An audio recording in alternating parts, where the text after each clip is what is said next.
তো সুপ্রিয় দর্শক শ্রোতা দেশ ও প্রবাস থেকে যারা আমাদের সাথে সংযুক্ত আছেন, ভিডিও দেখতেছেন অথবা শুনতেছেন, সবাইকে জানাই আন্তরিক প্রীতি ও শুভেচ্ছা।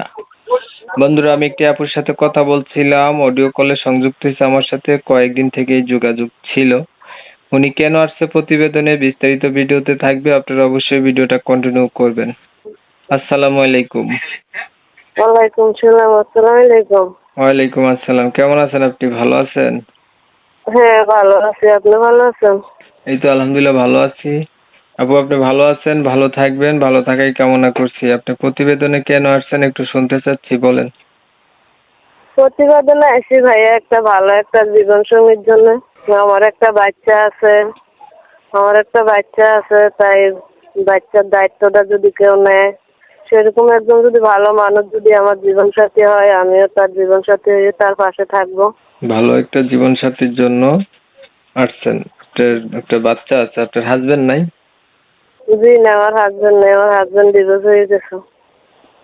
বর্তমানে কার কাছে থাকেন আপনি? বর্তমানে আমার মা আছে, আমার মার কাছে থাকে।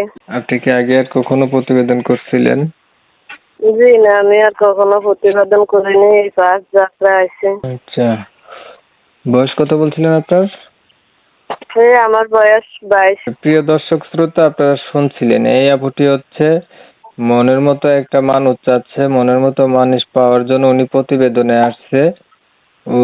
ওনার হচ্ছে বলে রাখা ভালো, উনি কিন্তু বিবাহিত, ওনার বিয়ে হয়েছিল, হাজবেন্ড নাই, এখন উনি ওনার মায়ের কাছে থাকে। তো আপনারা হচ্ছে উনি চাচ্ছে ওনার অতীত জেনে কেউ একজন যদি ওনার পাশে থাকে বা ওনার দায়িত্ব নেয়, এমন একটা মানুষ পাইলে উনি বিয়ে শাদী করবে। আমি হচ্ছে ওনার কথাগুলো আপনাদের মাঝে তুলে ধরার চেষ্টা করলাম, আপনারা শুনছেন, শুনে যাদের কাছে ভালো লাগছে অবশ্যই আপুর সাথে যোগাযোগ করবেন। আপনার নাম কি আপু, এটা বলেন। আমার নাম ফারজানা। আপনি থাকেন কোথায়? থাকি আমি সোনাইমুড়ি। আচ্ছা, তার কিছু বলবেন আপনি? জি না। দর্শক শ্রোতা, আপুর কথাবার্তা শুনে যাদের কাছে ভালো লাগছে যোগাযোগ করবেন। আপনারা জানেন আমি এমন ভিডিও দেই, ভিডিও যদি ভালো লাগে তাহলে একটা লাইক দিবেন, একটা শেয়ার দিবেন, ইমো মেসেঞ্জারে ছড়াই দিবেন, আপনাদের মতামতগুলো কমেন্টে জানিয়ে দিবেন। চ্যানেল ভালো লাগলে সাবস্ক্রাইব করে রাখবেন। অনেক সময় নিয়ে ভিডিও দেখছেন, ধন্যবাদ সবাইকে। সবাই ভালো থাকবেন, সুস্থ থাকবেন। আল্লাহ হাফেজ।